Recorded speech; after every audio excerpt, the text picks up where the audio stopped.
In the year 1591, a king from the heart of Africa did what no one thought possible. He crossed the Sahara Desert, sailed the Mediterranean Sea, and stood at the gates of Europe with an army that would shake the continent. This is the story history tried to forget. If you want to hear the most incredible story of power, ambition, and conquest that changed two continents forever, then stay with me until the end. You won't believe what happens next. And don't forget to subscribe, because stories like this deserve to be remembered. There are stories that get told over and over again. Stories of kings and conquerors that every child learns in school. But then there are stories that somehow slip through the cracks of history, buried under layers of time and intention. This is one of those stories, a story so extraordinary that many believed it had to be legend, until archaeologists started digging and found the proof. This is the story of an African king who looked at Europe and decided that if they could come to his shores, he could go to theirs. His name was Kofi, and he would become the only African ruler to successfully invade and hold European territory in the modern age. The year was 1565, and in the vast empire of Songhai in West Africa, a boy was born into a world of gold and glory. His father was a trusted advisor to the emperor, a man of wisdom who had the king's ear. His mother came from a long line of warriors, people who had defended the kingdom for generations. The boy, named Kofi, grew up in a palace where trade caravans from across the known world brought treasures and tales. He heard Arabic spoken in the markets, learned the languages of the desert tribes, and listened as traders spoke of distant lands across the northern sea. But this golden childhood would not last. When Kofi was just 11 years old, everything changed. A new emperor took the throne, paranoid and cruel, and he saw threats everywhere. Kofi's father was accused of treason, a false charge brought by jealous rivals. The boy watched helplessly as his father was executed in the palace courtyard. His mother, fearing for her son's life, sent him away that very night with nothing but a knife and a handful of gold coins. She told him to survive, to become strong, and to one day reclaim his honor. It was the last time he would see her alive. For 4 years, young Kofi lived in the wilderness beyond the kingdom's borders. He was taken in by a tribe of desert warriors, hardened men who lived between the dunes and knew how to survive where others would die. They taught him to fight with sword and spear, to track enemies across sand that showed no footprints, to go 3 days without water, and to read the stars for direction. More importantly, they taught him patience and strategy. During these years, Kofi grew from a scared boy into a young man with fire in his eyes and steel in his heart. He learned 7 languages, mastered the art of war, and built alliances with tribes that others feared. He was becoming something his father never was: a warrior. At the age of 22, Kofi returned to Songhai. The empire was crumbling under the corrupt emperor who had killed his father. The people were suffering, the military was weak, and neighboring kingdoms were circling like vultures. Kofi walked straight into the palace and challenged the emperor to single combat for the throne. It was an ancient right, one that could not be refused. The emperor was older, experienced, and had killed men in battle before. But Kofi had spent 4 years preparing for this moment. The fight lasted less than 10 minutes. When it was over, Kofi stood over the emperor's body and claimed the throne. He was now king, and he had plans that would shake the world. King Kofi spent his first 5 years transforming Songhai from a declining empire into a military powerhouse. He reformed the army, introducing new training methods and weapons he had learned from Arab traders. He strengthened alliances with neighboring kingdoms and expanded trade routes that brought unprecedented wealth. The gold mines of West Africa made his kingdom the richest in the region. Salt, more valuable than gold in some places, flowed through his territory. European merchants began arriving at his shores, and Kofi watched them carefully. He learned their languages, studied their ways, and noticed something troubling. These Europeans spoke to him with barely concealed contempt. They saw his gold and his power, yet they treated him as if he were beneath them. Then came the insult that would change everything. A Portuguese merchant, after being granted an audience with King Kofi, demanded rather than requested a trade agreement. When Kofi refused his unfair terms, the merchant laughed and said that soon enough they would not need to ask. Within months, slave ships appeared on the coast. Europeans were taking his people, raiding villages, and treating Africans as property. Kofi called his council together and spoke words that stunned them all. He said that if Europeans believed they could come to Africa and take what they wanted, then perhaps Africans could go to Europe and do the same. His advisors thought he was mad. Cross the Sahara Desert with an army? Sail the Mediterranean Sea? Invade Europe? It was impossible. But Kofi was not asking for permission. He was giving orders. The preparation took 2 years. King Kofi assembled an army of 15,000 warriors, the finest fighters from across his empire. He bought ships from Arab traders and hired navigators who knew the Mediterranean. He gathered supplies, weapons, and enough gold to fund a campaign that would last years if necessary. His people thought he was leading a defensive expedition to stop the slave trade at its source.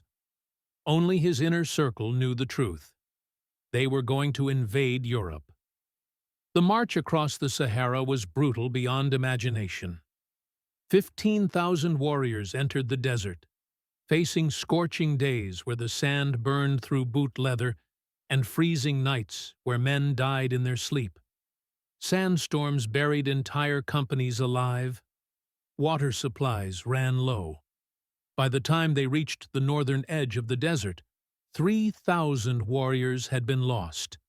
But those who survived were harder than iron. They had crossed what many considered an impossible barrier, and they were hungry for what came next. In North Africa, Kofi restocked his supplies, recruited local warriors who were tired of European raids, and prepared for the next impossible task: crossing the Mediterranean Sea. Building a fleet capable of carrying 12,000 warriors and their supplies was a monumental challenge. Kofi worked with shipbuilders from Morocco and Tunisia, men who knew the sea but had never attempted anything on this scale. The warriors, most of whom had never seen the ocean, had to be trained for naval warfare. They learned to fight on rolling decks, to manage sails, and to overcome the terror of deep water. When the fleet finally set sail, they faced storms that would have sent lesser men back to shore. Ships were lost, men were washed overboard, and for 3 terrible days it seemed the sea would claim them all. But on the 4th day, the coast of Spain appeared on the horizon. They had done it. An African army had crossed the Mediterranean, and Europe had no idea they were coming. The landing was swift and brutal. King Kofi chose his target carefully: the Spanish city of Valencia, wealthy and poorly defended.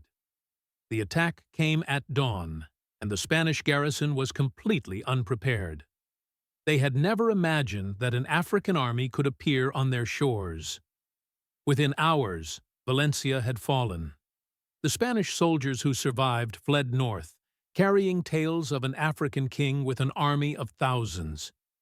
In palaces across Europe, rulers received the news with disbelief, then shock, then fear.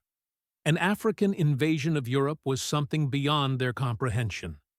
It violated every assumption they held about the world and their place in it. King Kofi's strategy was masterful. He did not simply conquer and destroy. Instead, he won over the common people, many of whom were suffering under harsh Spanish rule. He promised fair taxes, religious tolerance, and an end to the brutal policies of the Spanish crown. Peasants who had been starving under Spanish lords found themselves with full bellies under African rule. Within 6 months, 3 major cities had fallen, and King Kofi controlled a significant portion of southern Spain. European rulers could no longer deny what was happening. An African king had conquered part of Europe, and he showed no signs of stopping. The response was swift and massive. The Pope himself called for Christian kingdoms to unite against what he called the African threat. Spain, France, and several Italian states formed a coalition. They assembled an army of 40,000 soldiers, the largest force Europe had gathered in decades.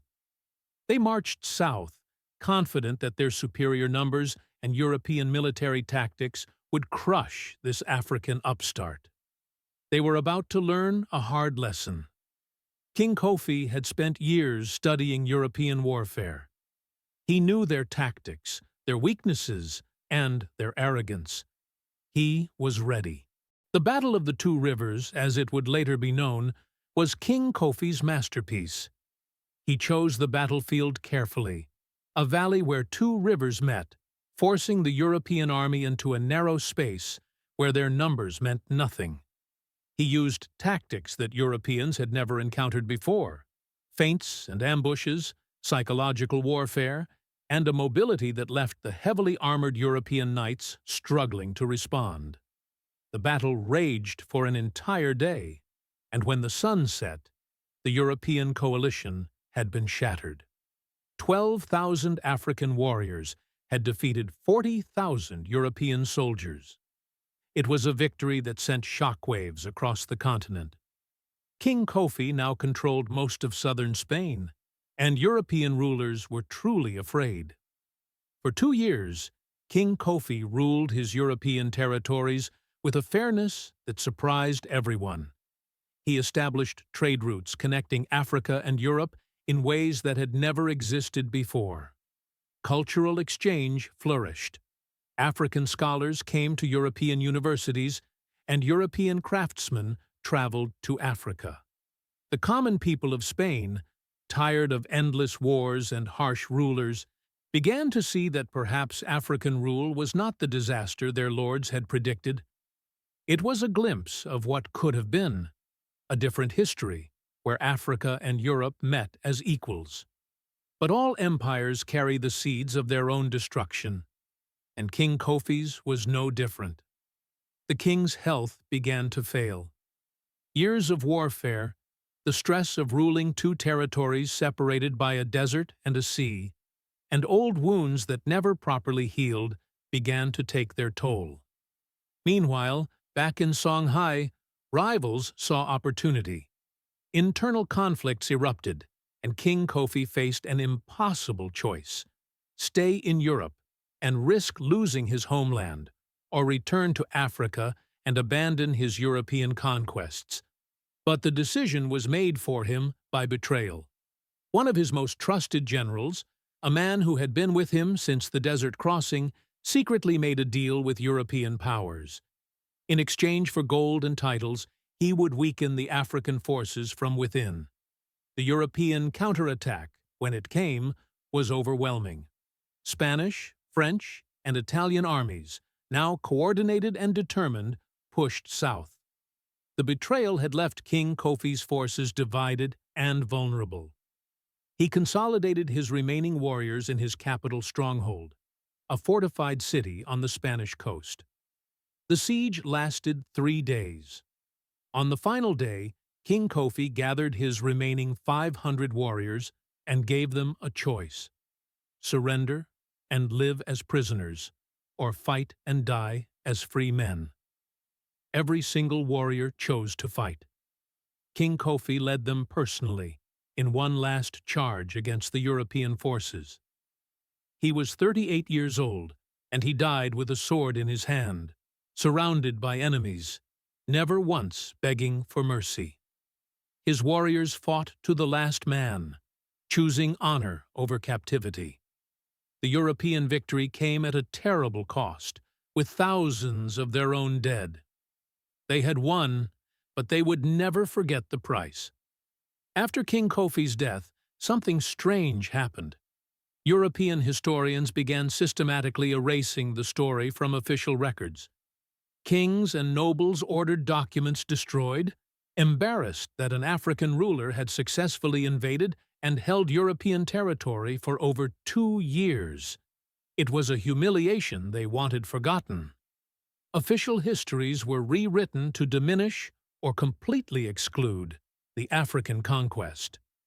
For centuries, the story survived only through oral tradition in Africa and in scattered, hidden documents that escaped destruction. But the truth has a way of surviving.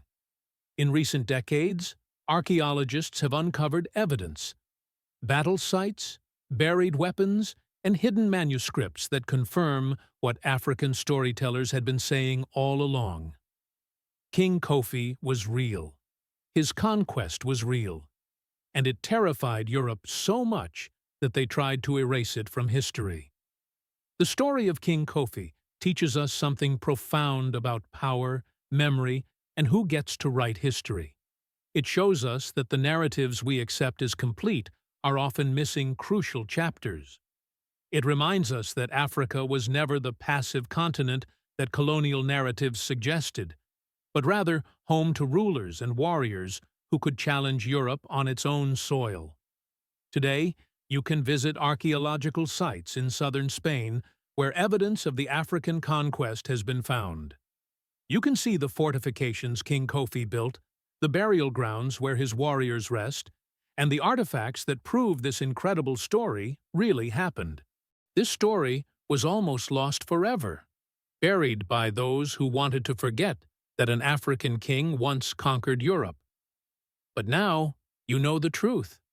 Share this video with someone who needs to hear this story. Subscribe to this channel because we're going to uncover more hidden histories that changed the world.